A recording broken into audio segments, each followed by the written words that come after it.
Oke, selamat sore. Assalamualaikum warahmatullahi wabarakatuh. Salam sejahtera untuk kita semua. Saya Harrison Ribon TV. Saat ini saya di depan gedung DPR MPR. Hari Selasa 4 Agustus 2020 pukul 15.30. Ini ada beberapa mahasiswa memasang spanduk.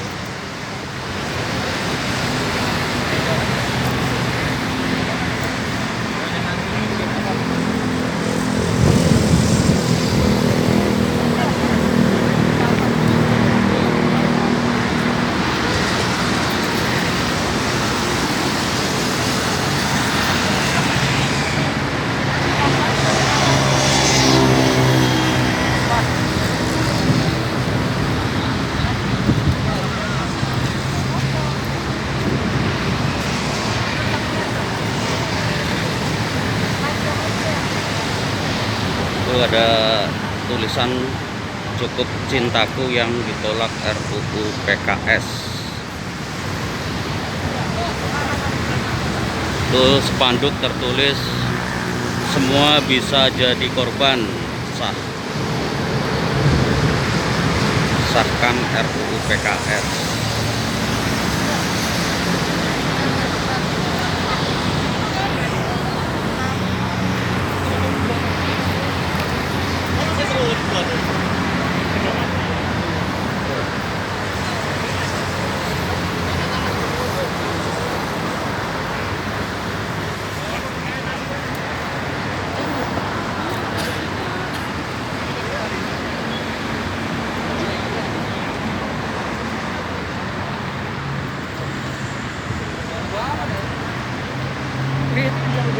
Mantap nanti.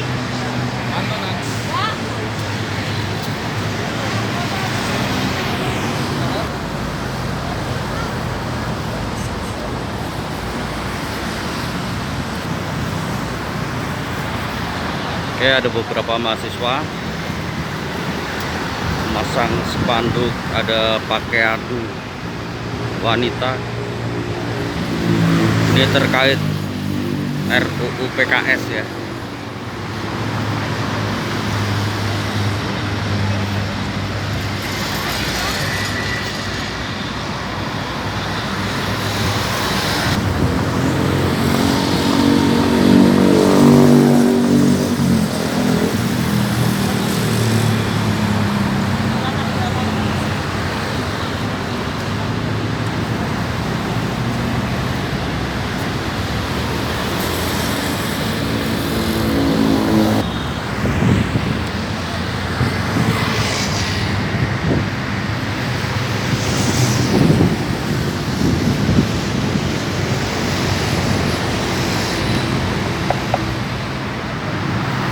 Assalamualaikum warahmatullahi wabarakatuh.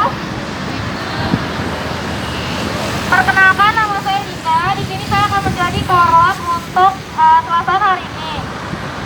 Teman-teman, sekarang udah Selasa keberapa? 5, dan kita masih tetap belum dapat kejelasan sama bapak dan ibu yang ada di belakang sana, teman-teman. Udah 5 minggu berturut-turut kita tetap di sini buat nyari tanggung jawab dari mereka. Kita tuh mau kemana? RUPKS tuh mau dibawa kemana, teman-teman? Mau sampai berapa minggu lagi kita berdiri di sini, teman-teman? Kita nggak tahu kapan RUPKS itu disahkan, teman-teman. Makin hari perempuan makin banyak yang terkena menjadi penyintas. Laki-laki makin banyak. Semuanya, semua kalangan. Sebenarnya yang salah kita atau apanya? Kekosongan hukum juga makin bingung. Teman-teman,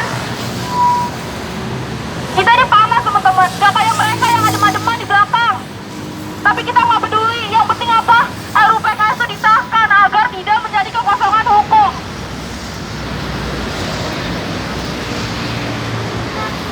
Teman-teman, sekarang di sini kita dari BMFH bakal ada pembagian bunga, sekaligus ada panggung orasi besar-besaran. Jadi untuk teman-teman yang ingin menyuarakan pendapatnya bisa ke depan sekarang juga. Ada yang ingin menyuarakan pendapatnya, teman-teman? Teman-teman, sekali lagi ada yang ingin menyuarakan suaranya?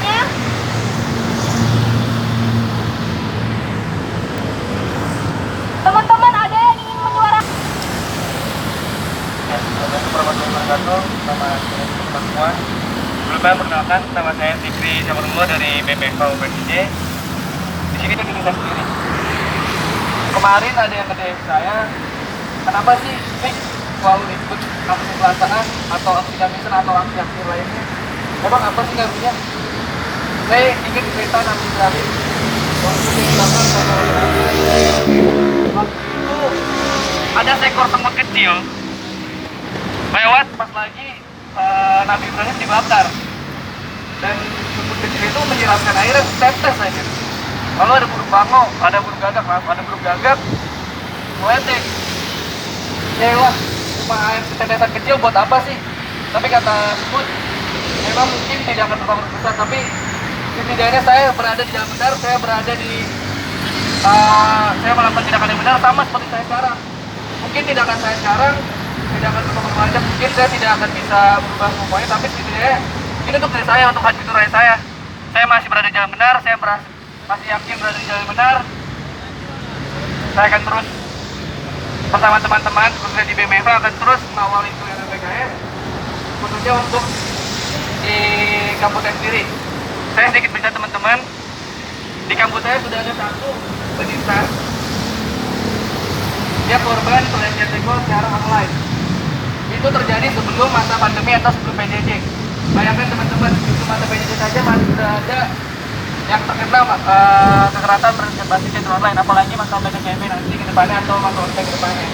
Maka dari teman-teman, saya ingin mungkin nanti ada teman-teman dari OD atau dari teman-teman yang akan berbagi lagi tentang pencegahan kekerasan seksual berbasis online ketika PJJ. Jadi teman-teman, mohon doanya agar PJJ kita bangunkan kapasitas kita aman dari kekerasan berbasis online. Ini saja saya sampaikan. Terima kasih.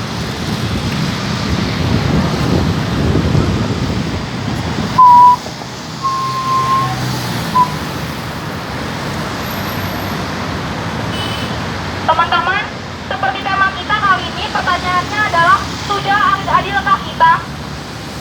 Pertanyaannya adalah, di mana letak keadilan itu, teman-teman? Perempuan tidak diadili, masyarakat adat tidak diadili, buruh pun tidak.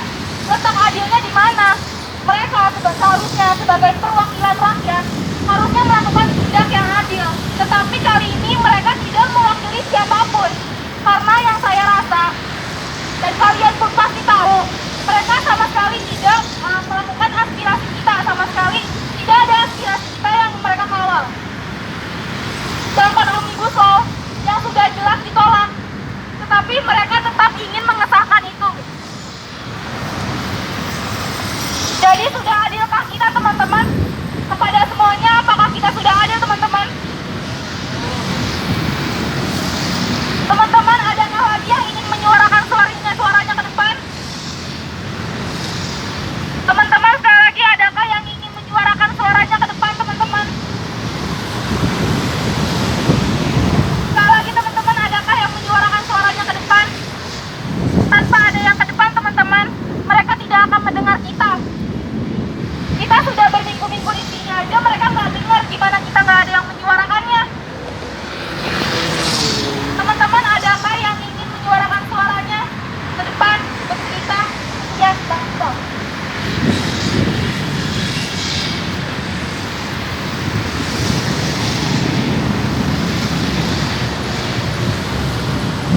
Ya, assalamualaikum warahmatullahi wabarakatuh. Nama saya Iqbal dari UPSJ. Masih semangat teman-teman. Masih semangat.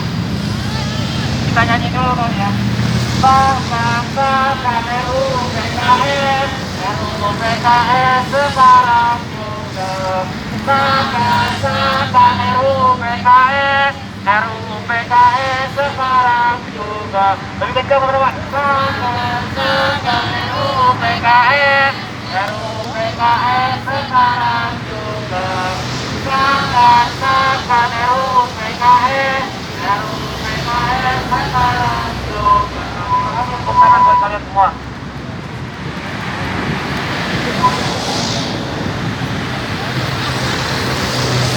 Nah, teman-teman, tadi nomor ini kita ini bahwasanya kampus saya UPS jika terjadi pelanggaran pelecehan seksual dari online. Kebetulan waktu itu korbannya mengadu ke saya. Jadi ceritanya adalah dia dilecehkan di DM sama seorang akun palsu. Ditanya harganya dia untuk buku berapa katanya. Terus karena korban merasa terhina dan dilecehkan, akhirnya korban mencari tahu akun fake tersebut. Ketemulah ternyata akun fake tersebut adalah seorang laki-laki dari komunitas lain yang mencoba untuk mengajukan korban ini. Jika cerita, korban tidak tahu harus mengadu kemana. Dia cerita ke teman-temannya, akhirnya disarankan menuju ke BEM. Di BEM kebetulan saya yang menerima, dan dia bercerita tentang kronologi kejadiannya, dan akhirnya dia meminta tolong kepada BEM untuk mengadvokasikan masalahnya dia. Di ceritanya dia merasa terhina katanya, terus harga dirinya merasa terinjak-injak, terdiskriminasi. Yang perlu saya sampaikan adalah teman-teman ada beberapa poin. Pertama, kekerasan seksual bisa terjadi sama siapa saja. Korban bisa terjadi sama siapa saja. Yang kedua adalah kekerasan seksual bisa terjadi di mana saja. Di kampus bisa terjadi, di tempat-tempat umum bisa terjadi, di sekolah, dan bisa dilakukan oleh siapa saja. Bisa sama dosen sendiri, sama guru, sama teman, dan lain-lain. Yang ketiga adalah dalam perspektif korban, kekerasan seksual menimbulkan trauma yang sangat besar. Ketika saya tanya kepada korban pelecehan seksual di kampus saya, dia sampai mengatakan, "Bang, rasanya saya pengen pindah kuliah saja." Karena teman-temannya dia pun yang diceritakan ternyata menyalahkan dia sebagai korban, kita malah mendukung. Di situ teman-teman ada perspektif tetap yang seharusnya kita tidak menyalahkan korban, yang seharusnya kita membela korban, yang seharusnya kita berjuang atas wanita atas kekerasan seksual. Dari mana? Ya dari RUU PKS ini teman-teman. Tapi kenyataannya hari ini sampai hari ini RUU PKS belum juga disahkan. Dewan Perwakilan dan Keanggotaan ini malah menarik pembahasan RUU PKS dengan alasan yang tidak masuk akal bagi saya, yaitu sulit. Alasan yang sangat bodoh. Tapi saya rasa bukan alasan itu yang sebenarnya bagi mereka. Alasan yang sebenarnya adalah karena RUU ini tidak menguntungkan bagi mereka. Kalau kita lihat dari misalnya beberapa RUU yang terjadi belakangan ini seperti yang Minerba, terus pembahasan Omnibus Law, ada hal-hal aneh di sana. Omnibus Law dibahas di masa reses. RUU Minerba disahkan pada tengah malam. Hal seperti itu teman-teman yang membuat kita tidak percaya lagi kepada DPR. Dan saran saya yang terakhir adalah kita harus berpegangan tangan, kita harus tetap bersuara, kita harus hadir ke perasaan setiap harinya, setiap hari Selasa untuk melakukan sahnya RUU PKS. Jadi saya jangan patah semangat teman-teman, kita bareng-bareng. Hidup mahasiswa, hidup perempuan, hidup rakyat Indonesia. Terima kasih.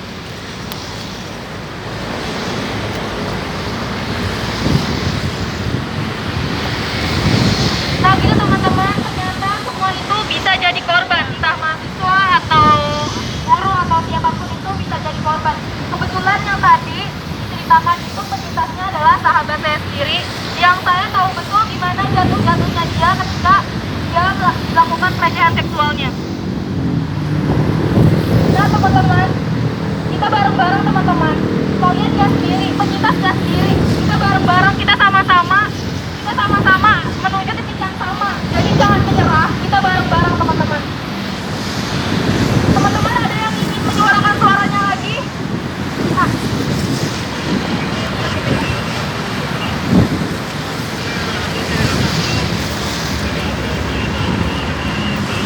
Tes. Kedengaran nggak suara aku?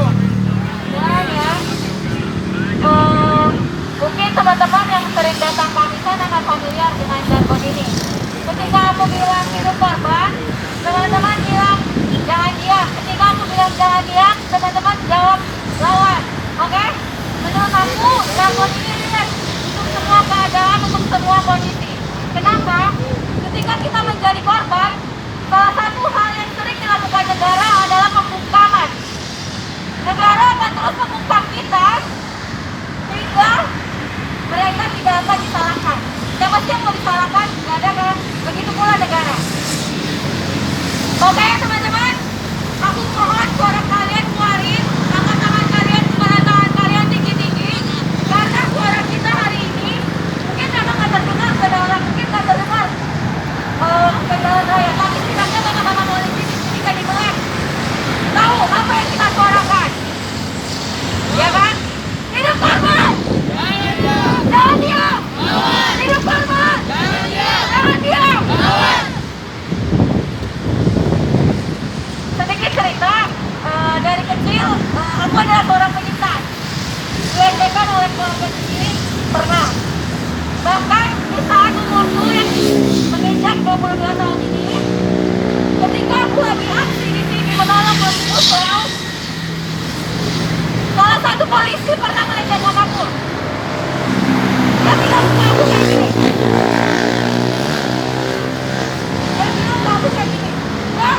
Mbak cantik kok. Mbak cantik kok. Masa mau panas-panasan? Mbak cantik kok. Kenapa sih Mbak mau aksi? Emang dengan aksi Mbak bisa orgasme?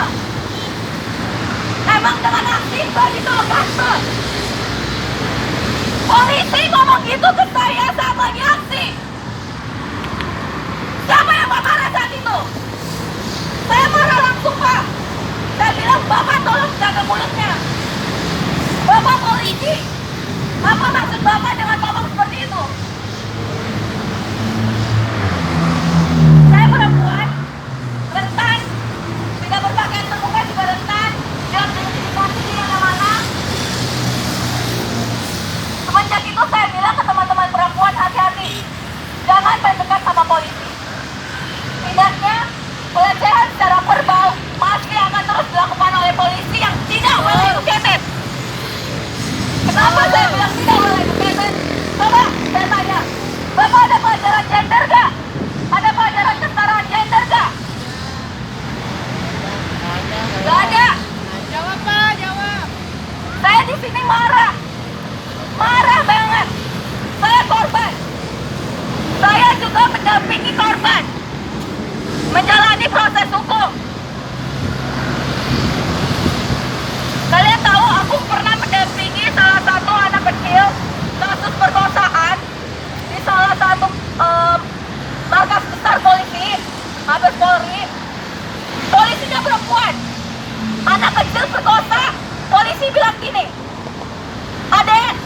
Adek saya minta untuk jujur. Kalau adek nggak jujur, saya masukin penjara. Korban perkosaan anak kecil digituin, siapa yang nggak takut? Siapa yang nggak takut sama polisi?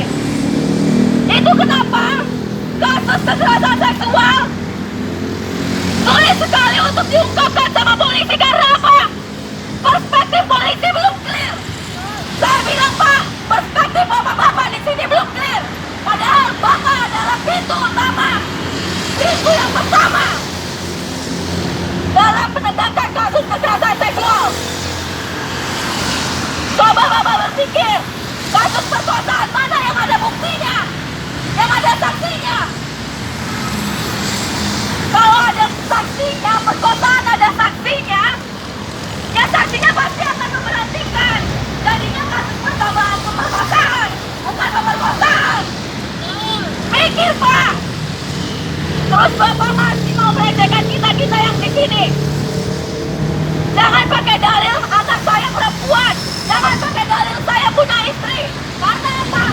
DPR yang di dalam sana pakai dalilnya apa? Buat apa ada RUU PKS? Saya juga takut istri. Emosi banget. mendampingi kasus 1 tahun perkosaan mandek di penyidikan.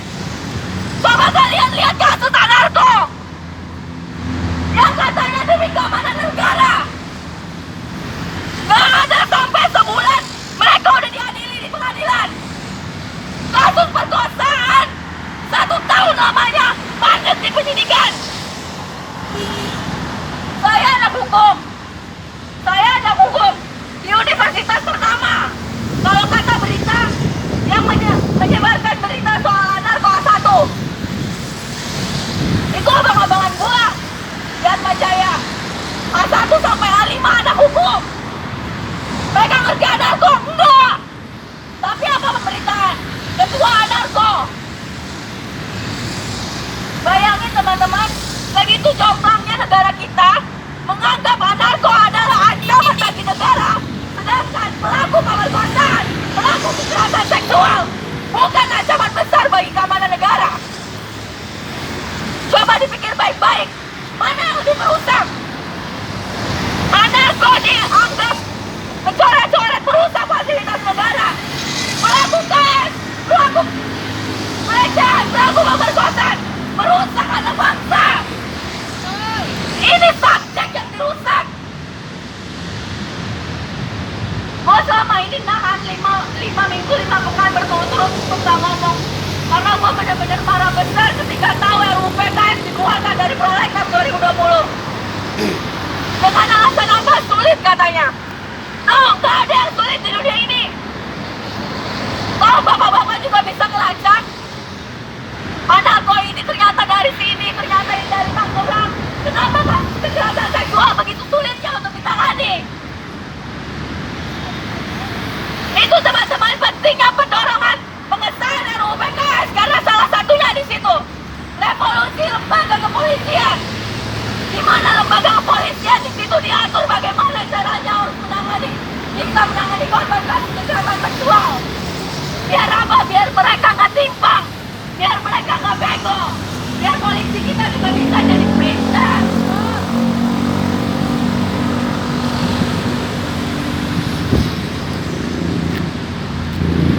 Juga sedih sebenarnya ya. Ya pasti kita tahu dikelilingi polisi yang mana mereka juga sebenarnya adalah kaki tangan penguasa di dalam sana. Bagaimana kita dipersulit untuk ngomong keresahan kita sebagai warga negara, cukup sulit kita untuk ngomong, untuk setidaknya bapak baik-baik sama kita yang asli di sini. Gak jarang polisi ada bilang ke saya dan berterima kasih ke saya, Bang, kalau nggak ada Mbak, anak perempuan saya bisa dilecehkan dimanapun dia berada. Dengan bantuan Mbak menyuarakan ini, anak perempuan saya jadi lebih waspada. Anak perempuan saya jadi lebih bisa menjaga dirinya. Karena apa?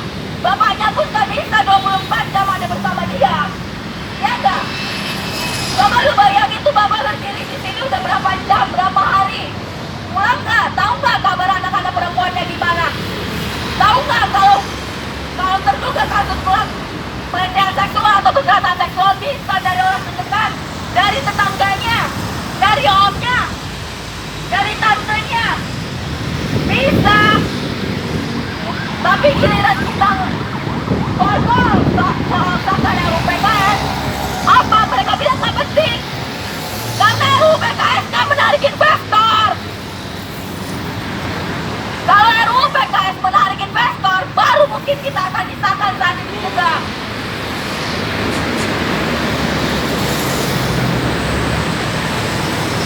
Kalian lihat pembahasan Omnibus Law.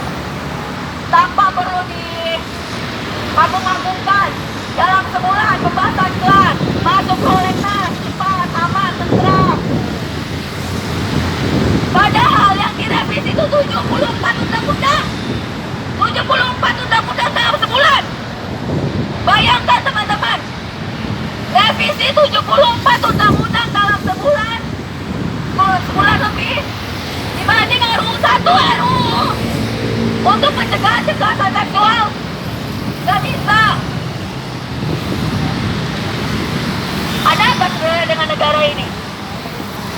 Mereka lebih berpikir, mereka lebih membahayakan mengagung-agungkan anakku dibanding takut kekerasan seksual. Ini keresahan saya. Ini keresahan saya, Bapak Polisi. Ini keresahan saya. Bapak kalau menangkap saya silakan. Saya cuma bilang, Bapak cepat tangkap anakku. Tapi Bapak susah tangkap kasus mengungkap kasus kekerasan seksual. Jangan malu-maluin negara kita, Pak. Coba, ketika korban dilecehkan, ketika korban menjadi trauma, apa yang bisa kita lakukan pertama kalinya? Menawarkan konsultasi pasti. Tapi kita pasti menawarkan, apakah mau masuk ke dalam jalur hukum?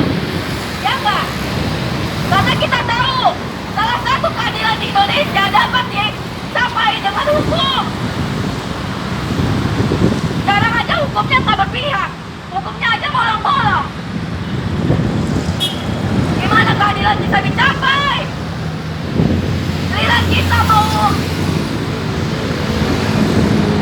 memberikan jalan, membuat DPR lebih mudah, dipersulit.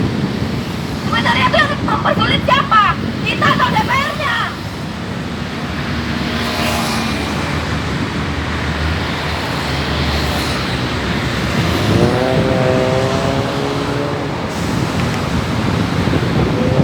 Saya sebenarnya ada trauma kalau datang ke sini itu sendirian. Apalagi saat aksi. Ketika ditanya, Dek, kamu aksi emangnya enggak? Itu kita yang sebagai perempuan ingin membela sekolah kita, ingin membantu teman-teman korban, tapi malah dilecehkan juga. Dan kita mirip. Padahal mereka harusnya bisa melindungi kita, harusnya, ya kan? Tapi nggak apa-apa. Pengalaman, pelajaran terbaik adalah ketika kita berhadapan dengan pelaku sendiri dan bisa berdiri melawan hal tersebut. Teman-teman yang jadi korban di sini nggak usah malu, karena teman-teman nggak sendiri. Pelaku nggak sendiri, apalagi teman-teman yang jadi korban. Betul? Oke, sekali lagi kita teriakan, hidup korban! Jangan diam! Hidup korban! Jangan diam! Terima kasih.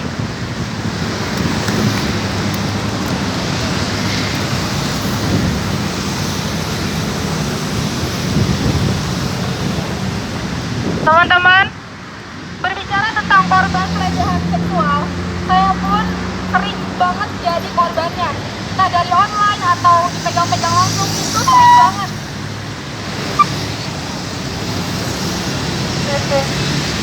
Nah, pengajaran video call seksual oleh salah satu oknum berseragam di belakang juga saya pernah, teman-teman. Berapa kali? Dan 3 kali. Dengan enaknya dia nge-DM video call seksual berapa sampai 1 jam. Wah. Makanya jujur saya udah malas melihat bapak polisi di belakang. Walaupun saya percaya nggak semuanya di antara mereka kayak gitu. Saya percaya masih banyak banget yang menyelidiki keadilan, saya percaya. Tapi justru ada aja gitu yang kebobolan. Kenapa? Pertanyaan saya kenapa ada aja kebobolan gitu. Mungkin kalau kakak tadi gak ngomong, saya pun gak akan ngomong. Jujur udah capek banget, jujur udah miris banget sama hal-hal yang kayak gitu. Diperiwitin, diapain, diliatin. Mereka mungkin nganggapnya sepele gitu. Mereka mungkin nganggapnya cuma omongan doang. Tapi itu tuh yang ngebekas. Emangnya gue segimana banget sih sampai mereka godain? Emangnya gue seterbuka apa? Gue pakai kerudung kok, baju gue dibawa ke atas kok, apa yang salah gitu. Makanya kadang mirip teman-teman kalau misalkan pelaku kekerasan seksual tuh gak ada keadilannya gitu. Untuk bapak-bapak di belakang, ya saya mohon jangan kayak gitu lagi. Saya yakin bukan cuma saya korbannya, bukan cuma kakaknya korbannya, masih banyak korban lagi. Jadi mohon dihentikan. Teman-teman ada yang ingin berorasi di depan?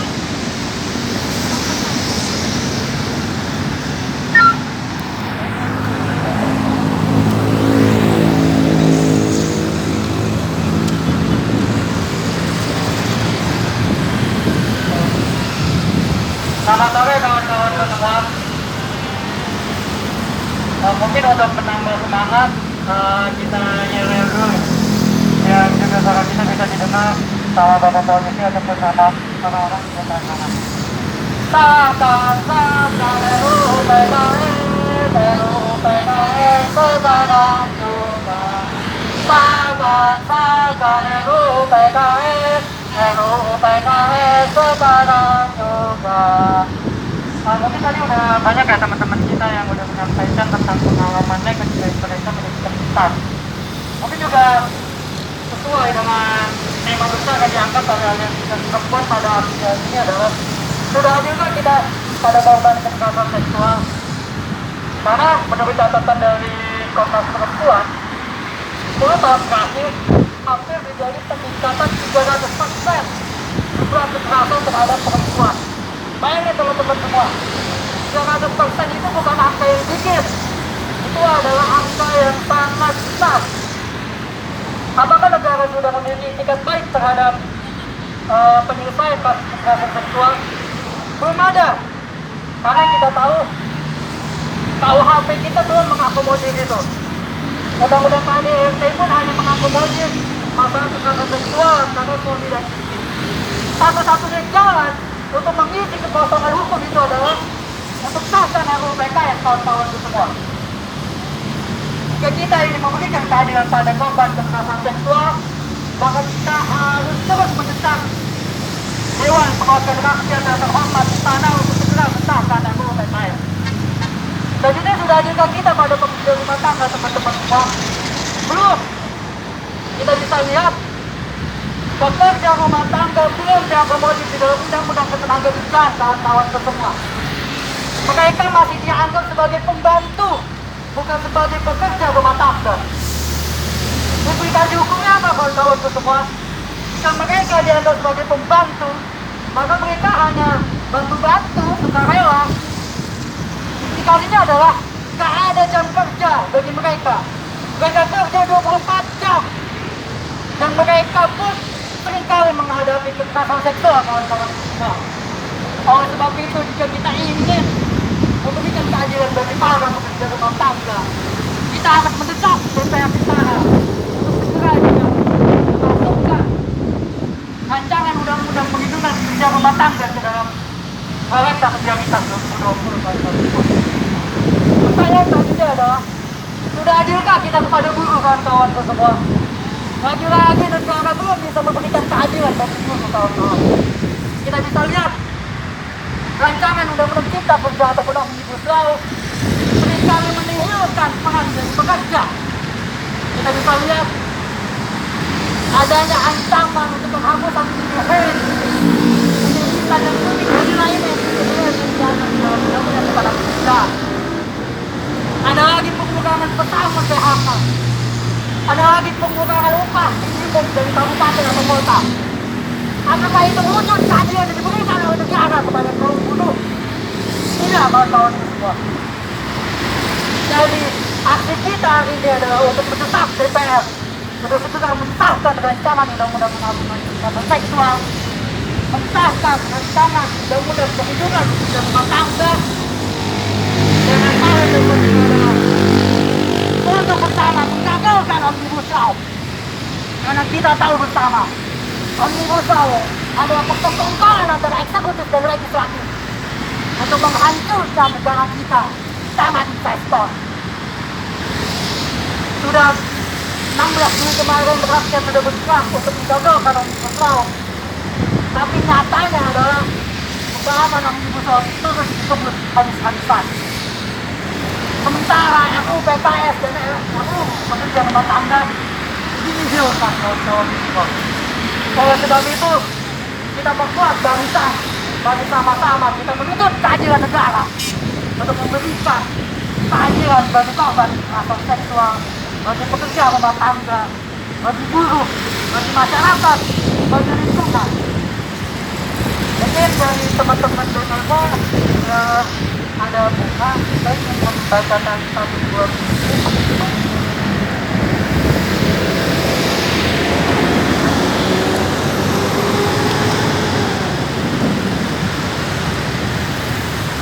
ini udah misi ditambah dari baju suku yang berjudul Bunga dan Tempo.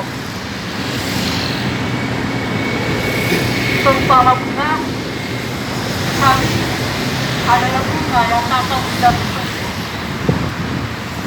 Kau juga membangun rumah dan merampas tanah. Seumpama bunga, kami adalah bunga yang tak kau kehendaki adanya. Kau lebih suka membangun jalan raya dan pagar. Seumpama bunga, kami adalah bunga yang dirontak dan dibutuhkan. Jika kami bunga, kau adalah tembok. Tapi itu tembok itu akan sebab. Suatu saat kami akan tumbuh bersama dengan keyakinan kau akan hadir. Dalam keyakinan kami, dimanapun kami harus tumpah. Teman-teman bisa melihat bunganya semua ya. Bisa diangkat bunganya. Bunga ini adalah simbol perawanan rakyat. Mungkin kita masih ingat awal mula kan perawanan May Day. Pada saat itu kaum sosialis dan buruh menggunakan angkat merah untuk menunjukkan solidaritas perawanan. Namun awal 1960 dan 1970, kelompok generasi bunga yang menolak peperangan dan mengecam kemapanan. Adapun kita masih ingat revolusi anggrek di Portugis yang mengkudeta diktator menggunakan bunga sebagai simbol perawanan. Hari ini kita buktikan bahwa bunga di tangan kita adalah simbol perawanan untuk mengecam DPR yang di sana yang tidak memberikan keadilan kepada rakyat, yang lebih mengedepankan kepada investor belaka dan merusak lingkungan. Hari ini bunga ini kita jadikan simbol sebagai perawanan melawan persekongkolan antara legislatif dan eksekutif di sana yang merampok tanah rakyat, yang menghabisi lingkungan, yang merampas keadilan korban kekerasan seksual, perempuan adat. Apalagi kalau bukan melalui rancangan undang-undang tentang keadilan seksual.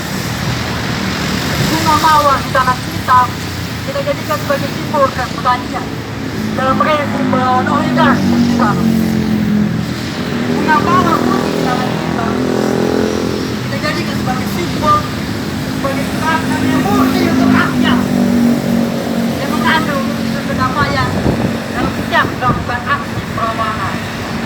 Mungkin sepertinya ada dapat saya sampaikan untuk membangkitkan semangat kita. Hidup korban! Jangan diam! Hidup rakyat! Hidup perempuan! Terima kasih.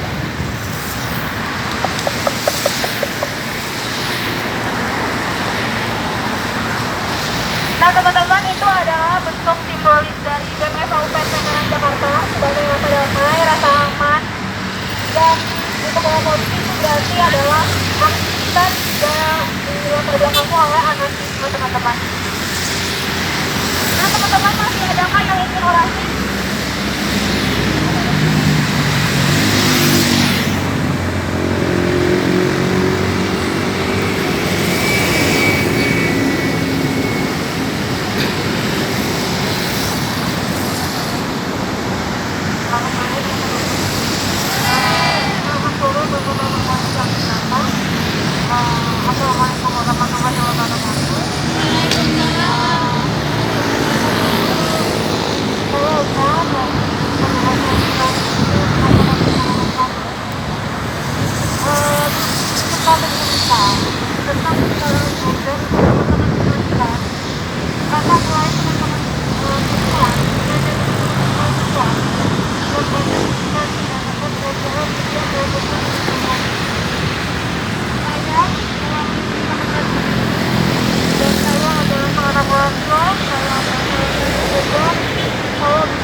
Karena banyak sekali teman-teman perempuan yang selalu dilecehkan dengan melakukan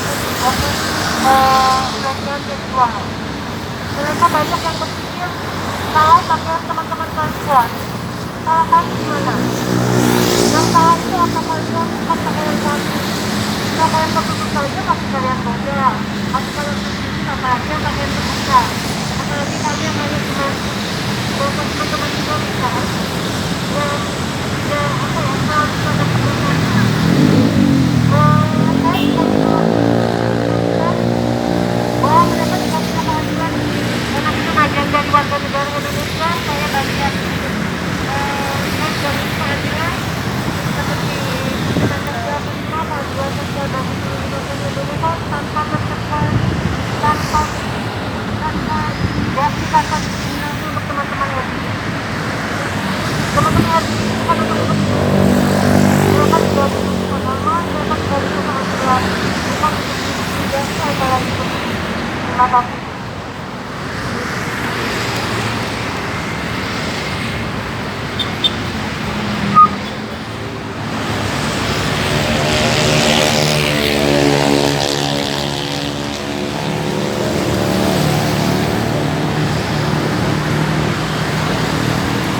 Teman-teman, adakah yang ingin lagi menyuarakan suaranya di depan?